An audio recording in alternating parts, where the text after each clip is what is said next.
Bismillah. Assalamualaikum warahmatullahi wabarakatuh. Sobat Digi Science dan Sobat Digital, bertemu lagi dengan saya Adi Rahmat Iskandar, salah satu pengajar di startup Digi Science. Oke, di pertemuan ini kita akan melanjutkan bahasan kita mengenai R programming ya. Di pertemuan ini saya akan menyampaikan kita bagaimana implementasi R untuk membuat program ya, terutama berhubungan dengan program yang akan kita gunakan dengan statistik ya.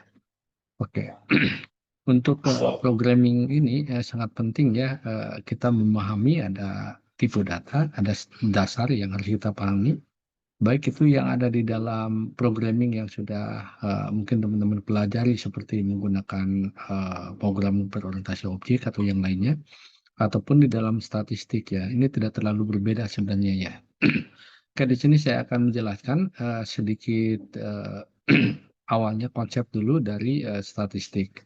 Sebelumnya saya berterima kasih sekali kepada mentor kami ya, yang sangat berharga ya, kepada Pak Mega Bagus Herlambang ya, atas referensinya yang kebetulan saya sadur ya. Jadi ada beberapa materi yang tidak sempat saya buatkan, tetapi saya sadur. Artinya kita selaku penulis juga biasanya senang kalau misalkan ada buku kita, penelitian kita yang disadur oleh pengguna yang lain ya.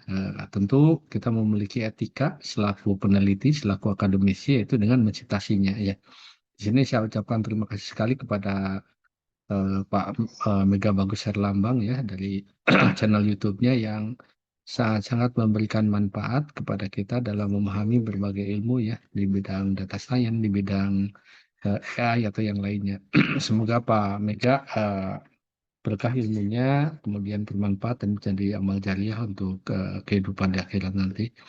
Oke Pak, selanjutnya Sobat Eji, saya akan menjelaskan sedikit mengenai data ya. Jadi kalau kita berbicara di programming kan kita kenal ada yang namanya tipe data ya. Kita belajar programming Pascal, C, Java, Python, yang lainnya dikenal berbagai tipe data. Ada integer, ada floating point, ada string gitu ya. Bagaimana dengan statistik? Setidaknya di sini ada dikategorikan menjadi data numerik ya. Kemudian nanti ada data kategori dan ada data perankingan atau ordinal. Kita akan bahas dari mulai data numerik dulu. Jadi ada suatu data yang dikenal dengan discrete ya. Nah, kita sebelum melakukan coding menggunakan bahasa R untuk menjadi seorang data scientist ataupun menjadi seorang yang disebut dengan full stack developer, itu harus paham mengenai dasarnya. Salah satunya tipe data ini. Ada yang dikenal discrete. Discrete ini ada karena dihitung ya. Kemudian dia tidak memiliki koma. Jadi sifatnya itu adalah bilangan bulat ya atau integer. Kita mengetahui bahwa di dalam programming ada yang dikenal dengan tipe data ordinal ya. Misalkan kalau kita kenal itu itu adalah dia memiliki predecessor dan successor. Artinya dia tidak memiliki floating point. Nilainya sudah jelas. Sudah jelas bulat. Misalkan kalau contoh di sini ini adalah contoh lemparan dadu ya. Eh, Kemudian berikutnya adalah ada continue ya. Ada karena diukur ya. Dia memiliki koma. Nilainya tidak terbatas, contohnya ya tinggi, jarak, berat badan. Tingginya berapa sih? Misalkan 1,75 cm itu ya. Jaraknya berapa sih? 200,50 kilometer misalkan itu. Berat badannya berapa sih? Katakanlah 63,5 gitu ya. Oke, selanjutnya ada yang disebut dengan data numerik. Data numerik ini eh, bagian 2 di sini, bagian data numerik ini ada yang disebut dengan interval. Interval di sini tidak memiliki arti nol itu. Nah, contoh di sini adalah misalkan temperatur ya. Temperatur itu atau misalkan suhu, misalkan berapa sih suhunya? Ini berada di katakanlah daerah kutub gitu ya. Misalkan min 15 derajat Celcius gitu ya. Nah, di sini bisa bernilai negatif dan bisa dijumlahkan atau dikurangi gitu ya. Waktu misalkan dari jam 4, jam 5 ini ada range itu ya. Nah, kemudian ada juga yang bersifat rasio itu. Dia memiliki arti angka nol itu. Jadi kalau saya ingat ketika di Bandung itu ada tulisannya kilometer 0 itu ya. Ternyata rumah rekannya teman saya itu memang dia perbatasan antara katakanlah Bandung dengan eh, perbatasannya apa tuh? Katakanlah kota Bandung dengan Kabupaten Bandung gitu. Jadi dia adalah di 0 kilometer gitu ya. Jadi fungsi nol sana itu sangat penting ya. Kemudian contohnya di sini jarak, respon time ya. Nah, yang berikutnya adalah kategori data kategori atau nominal ya. Ini lebih bersifat kualitatif ya. Jadi di sini bisa terdiri dari bagian beberapa kelompok. Nah, contohnya misalkan data biner, biner itu kan double ya, binary digit ya. Misalkan antara baik dan buruk, misalkan datanya cacat atau tidak cacat gitu ya. Maaf, ini adalah data ras ya maksudnya. Data ras misalkan suku Sunda, Jawa, Batak, atau yang lainnya itu ya. Nah, angka numerik dari kategori ini tidak memiliki nilai matematisnya. Dan selanjutnya adalah data ranking atau ordinal. Data ranking ini atau ordinal ini adalah campuran antara data numerik dan data kategori tadi. Ya, tadi ada yang data sifatnya numerik, angka, ada yang sifatnya kategori kualitatif gitu ya. Nah, angka yang dimiliki oleh data ordinal memiliki arti matematis ya. Kemudian, nilai yang dimungkinkan dalam data ordinal ini biasanya memiliki rentang tertentu. Misalkan rating dalam mengisi skala Likert lah. Likert itu kalau di penelitian para dosen atau peneliti misalnya melakukan kuesioner, itu kan biasanya kita melakukan yang disebut dengan salah satunya adalah skala Likert ya. Misalkan satu sangat tidak setuju, dua tidak setuju, tiga ragu-ragu, empat setuju, lima sangat setuju itu ya. Kemudian rating yang diberikan dalam marketplace ya biasanya ada 1 sampai 10 atau misalkan bukan hanya marketplace sekarang, misalkan kalau di salah satu perusahaan telekomunikasi terkemuka di Indonesia ya ketika kita nelpon dengan customer service biasanya diminta feedback berapa sih rank pemberian nilai kita dari 1 sampai 10 gitu ya. Jadi kalau kita berikan nilai katakanlah di antara 7 dan 8 apalagi ke atas itu mungkin bagus. Tapi kalau misalkan kita berikan nilainya 4 ke bawah ini berarti pelayanannya tidak bagus gitu. Beberapa di jasa servis kendaraan pun seperti itu ya. Saya lihat di beberapa ketika melakukan servis kendaraan itu ya ada diminta untuk melakukan rating ya. Oke, selanjutnya di dalam statistik tidak terlepas dengan yang disebut dengan mean, median, dan modus ya. Jadi kita perlu ingat kembali, mean itu adalah total sampelnya dibagi dengan jumlah sampelnya ya. Median adalah nilai tengah, kemudian modus atau mod adalah angka yang paling sering muncul. Misalkan saya punya angka di sini 14, 19, 14, 15, 14, 17, 15, 22, dan 14. Maka minnya adalah tadi total sampelnya ini berapa dijumlahkan dibagi dengan jumlah sampelnya. Jadi 14 tambah 19 tambah 14 tambah 15 tambah 14 tambah 17 tambah 15 tambah 22 tambah 14 dibagi 9. Jadi hasilnya yang didapat adalah 16. Nah, kemudian median itu tadi ada nilai titik tengah. Jadi kita urutkan dulu dari yang terkecil, ini berarti 14, 14, 14 ya. Kemudian 15, kemudian 15 lagi, kemudian 17, kemudian 19, kemudian 22. Nah, karena di sini datanya 9 kebetulan ganjil, maka di sini ini data keempat ya, ini yang tengah 5, ini data keempat, maka mediannya adalah 15 ya. Nah, kemudian bagaimana kalau datanya 10? Kalau data 10 berarti data kelima dan keenamnya ditambahkan bagi 2. Nah, kemudian modus di sini data yang paling sering muncul yaitu angka 14. Oke, terima kasih tadi kepada Pak Mega Bagus Herlambang atas referensi yang saya gunakan. Oke, selanjutnya saya akan melakukan coding sama referensinya dari Pak Bagus juga. Tapi kita biasanya kalau programmer atau yang lain, meskipun saya katakanlah masih programmer yang masih belajar, belum terlalu expert, tentu kita akan mencoba menggunakan data yang berbeda ya, biar kenapa? Biar variatif gitu ya. Oke, kita dan teman-teman silakan kita akan coba masuk ke langsung menggunakan RStudio. kita akan praktek menggunakan RStudio ya untuk langsung coding di RStudio. Oke, saya sharekan dulu, saya share screen dulu. Ini adalah di RStudio ya. Misalkan di sini kita akan membuat file project baru ya di sini ya. Oke, di sini abaikan dulu saja. Nanti di sini kita akan sekarang membuat suatu, katakanlah saya ingin buat pakai komentar. Di sini adalah tag homepage itu ya. Tag homepage itu, atau misalkan THP dari suatu kecamatan ya. Misalkan kecamatannya beda, bebas ya. Misalkan kalau saya di Depok ini kecamatan Beji gitu ya. Misalkan ya, ini contoh saja. Misalkan Kecamatan Beji. Kemudian di sini katakanlah saya akan memasukkan data THP, berarti variabelnya PHP, diikuti dengan tanda panah ke kiri, kemudian strip ya. Ini kalau kita di dalam algoritma sebenarnya ini yang dinamakan dengan, kalau secara prosedur kode itu ini adalah assignment. Kemudian kalau implementasi di dalam programming tergantung bahasa programannya. Kalau di Pascal titik dua sama dengan, di Java sama dengan gitu ya, di Python sama dengan gitu ya. Ini kalau di bahasa R ini assignment-nya pakai simbol seperti itu, tanda panah, tanda minus ke kiri. Nah, kemudian kita akan menggunakan data sebaran yang distribusi normal. Contohnya di sini adalah berarti R norm, misalkan ada 1000 penduduk, kemudian katakanlah penghasilannya 5 juta, kemudian standar deviasinya, jadi ada standar atau jarak perbedaan, katakanlah penghasilan dari seorang pegawai ke pegawai yang lain, katakanlah kita coba saja di sini 350.000 misalkan.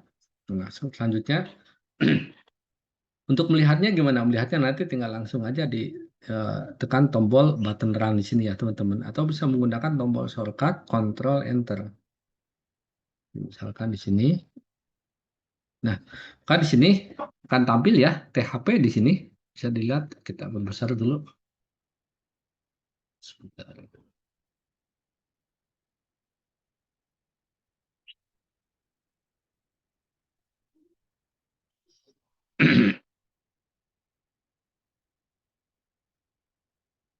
Oke, saya share ulang.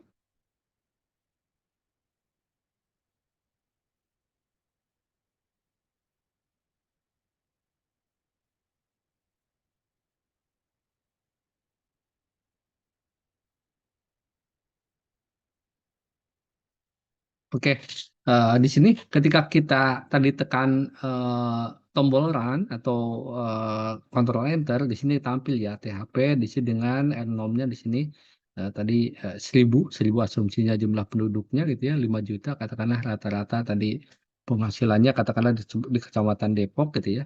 Senar DP sini tadi 350.000 ya. Bukan di sini teman-teman bisa lihat ya. Di sini tadi THP jumlahnya tadi ada 1000 ya, 1000. Nah, ini adalah data yang ada. Jadi misalkan datanya random, random kan kita buat normal ya, distribusi normal. Jadi tadi misalkan dari eh, 5 juta 170.000, 5 juta 175.017.053 rupiah, 5.182.833 rupiah, dan selanjutnya.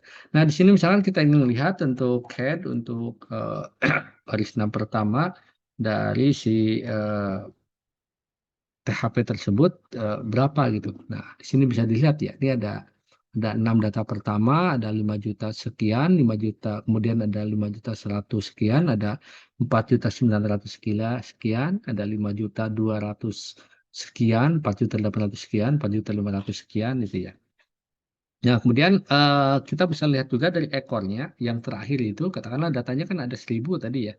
Kita bisa dilihat data yang terakhirnya berapa sih yang di ini. Nah, nih, ada dari 4.800.000, 5.200.000, sampai terakhirnya adalah 5.200.000.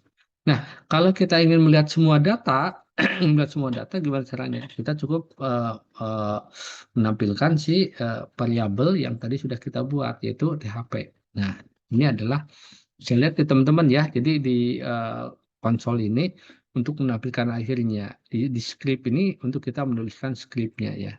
Ya, misalkan di sini, ini datanya sangat banyak ya teman-teman ya, bisa dilihat di sini.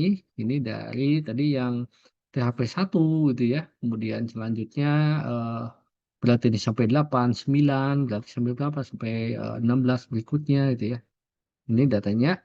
Nah, selanjutnya misalkan sekarang kita ingin melihat bahwa si data tersebut kita akan tampilkan histogramnya. Berarti kita buat histogram, his di sini udah auto eh, ada hintnya ya, histogram THP atau take home pay. Nah, maka ini adalah histogram dari THP. Nah, ini eh, bisa dilihat distribusinya normal ya. Jadi tidak terlalu beda ya, hampir-hampir mirip ya. Ini contohnya ya. Nah, kemudian kita akan menguji tadi bahwa di dalam statistik tadi kalau ada perubahan sebenarnya si median itu tidak terlalu berpengaruh gitu ya. Misalkan di sini kan kita datanya ada 1000 ya, 1000 penduduk rata-ratanya 5 juta. Katakanlah di penduduk yang ke 1000 itu dia punya penghasilan katakanlah 70 juta itu ya. Ya mungkin dia penghasilannya besar itu ya. Apakah nanti akan berpengaruh? Kalau kita lihat secara statistik di dalam median itu tidak berpengaruh.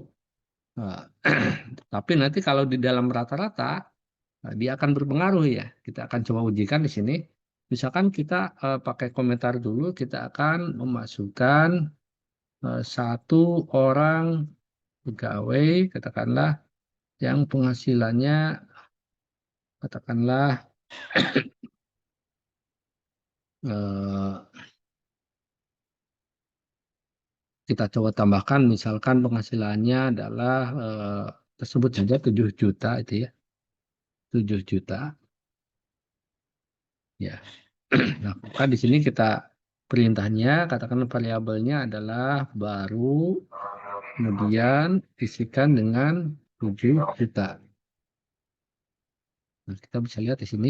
Nah, di sini data baru masuk 7 juta ya. Nah, kemudian kita katakanlah tambahkan THP dot baru. Jadi sobat digital, ini sebenarnya cara membuat variabel ya. Sobat variabel itu sama kalau di dalam programming tidak boleh ada spasi. Misalkan yang lazim itu biasanya THP dot underscore baru gitu ya, underscore. Terus yang kedua biasanya THP baru, B-nya huruf besar itu ya. Atau bisa sudah lazim juga di R itu adalah THP menggunakan dot gitu ya. THP dot baru ya. Jadi kita akan pakai yang ini. THP dot baru berarti katakanlah kita masukkan perintahnya tanda panah ke kiri min pen itu kan istilahnya untuk menambahkan ya. Berarti THP THP dot baru. Di sini udah ada ya auto ini ya. Tinggal di enter aja teman-teman ya. Kemudian kita coba Ctrl Enter atau di running. Nah, sorry, ada yang salah. Pen THP baru. Oke. Oke, oke, kita lanjutkan. Oke, append THP, koma baru ya, karena ini nama variabel ya. Oke, maaf sobat Diji ya. Pertama kita deklarasikan tadi variabel baru, misalkan kita di assignment nilainya 7 juta itu ya. Misalkan dia tadi penghasilannya, kalau rata-rata yang tadi kan biasanya kan 5 juta itu ya. Dia katakanlah 7 juta sendiri itu ya. Atau misalkan kita mau coba 9 juta boleh silakan. Misalkan 9 juta itu ya. 9 juta, oke. Kemudian kita tambahkan variabelnya tadi THP dot baru ya. Berarti ini nama variabel. Tadi sama dengan yang saya sampaikan adalah THP underscore baru. THP baru, B-nya besar itu ya. Ini dia append, tambahkan berarti variabelnya adalah THP, baru. Nah, kemudian di running, maka di sini tambah ya teman-teman ya. Lihat di konsolnya adalah THP dot baru, THP dot baru di sini find ditambahkan variabel THP baru. Nah, di sini kita bisa lihat nih, teman-teman, THP dot baru. Nah, tipenya numerik ya. Jadi 1001 ada penambahan data ya. Jadi kita bisa lihat di sini mungkin ya. Detail, kemudian THP dot baru ya. Kita lihat di data terakhirnya ya. Bentar ya. Nah, di sini ada ya. Coba aja ya. Di sini ada datanya masuk adalah Sorry, data yang baru. Oh, oke, tadi itu udah dieksekusi ya. Berarti kita eksekusi dulu ya. Eksekusi dulu dari 9 juta, kemudian THP baru, gitu ya. Kemudian kita eksekusi. Ya, jadi nggak dia sama dengan di Python, dia dieksekusi by line code ya di CR ini. Nah, kemudian maka di sini tampil tuh ya. Dia misalkan ya untuk tailnya THP baru ini ada yang dari penghasilannya 5 juta 200, 5 juta 400, 4,9, 5,2, 5, dan sisanya adalah 9 juta tadi ya. Oke, selanjutnya kita akan menampilkan untuk pengujian tadi, pengujian apakah berpengaruh nggak datanya dengan kita ubah data tadi ke dalam median dan eh, minnya ya. Kan di sini kita tambahkan saja median dari berarti THP, kemudian median dari THP baru ya, THP koma baru. Kalau di sini ya, THP koma baru ya,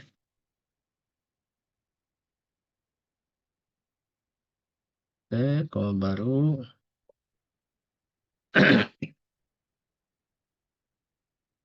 Kemudian kita tambahkan lagi minnya langsung, min THP, kemudian min THP koma baru ya.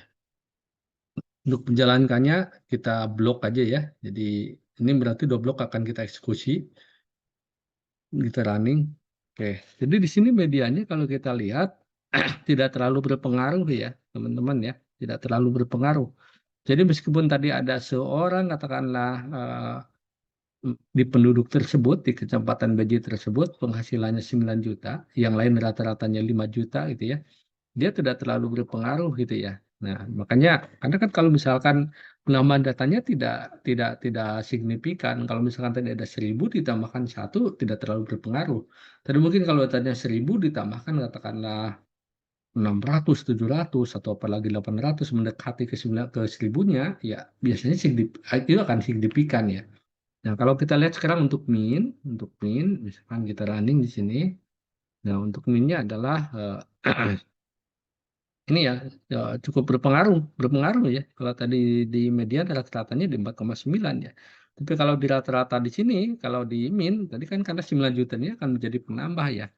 Ini di minnya 5.164 ya. Nah, sekarang kita akan cobakan ke datanya yang lebih besar lagi. Misalkan datanya tadi kan 9 juta nih ya. 9 juta. Nah, kemudian kita akan tambahkan katakanlah dia datanya 900 juta itu ya. 500 juta. Sebulan ada nggak 900 juta? Ya mungkin ada ya. Mungkin di sini Sultan itu ya. Sultan nih. Kita coba saja. Kita coba di running. Kemudian baru ditambahkan 900 juta. Nah, kemudian kalau kita running data 900 jutanya sudah masuk ya. Sudah masuk datanya di sini detailnya nih ada yang lain penghasilannya katakanlah 5 juta, dia penghasilannya adalah 900 juta itu ya. Kemudian kita akan ujikan untuk mediannya. Median, mediannya hampir sama ya. Mediannya hampir sama. 4949 tidak terlalu berpengaruh. Jadi kalau untuk min, kita coba lihat ya. Minnya ini berpengaruh ya. Jadi di sini ada yang 5 juta, di sini 49 ya. Ah, itu adalah contoh dari implementasinya. Oke. Berikutnya, Sobat Digi nanti bisa dicobakan. Ini adalah salah satu sampel kita menggunakan program yang sederhana tadi ya. Tentu saja kalau di dalam implementasi real, dari mana sih datanya diperoleh? Nah, perolehan data itu harus bisa dipertanggungjawabkan. Misalkan kalau data ini dari mana? Dari BPS itu ya, dari Badan Pusat Statistik gitu ya, sehingga datanya dianggap valid gitu ya. Tadi ya kita sudah coding sederhana, kemudian bisa membuat histogram juga, bisa perubahan data yang kita lihat di konsol, hasilnya juga bisa dilihat di environment-nya. Oke, saya kira itu di pertemuan ini, Sobat DigiScience, Sobat Digital, semoga bisa diimplementasikan, dicobakan oleh teman-teman, dan semoga bisa bermanfaat buat karir dan kehidupan teman-teman. Terima kasih. Mohon maaf jika ada kekurangan dalam penyampaian materi ini. Terima kasih, saya Heri. Assalamualaikum warahmatullahi wabarakatuh.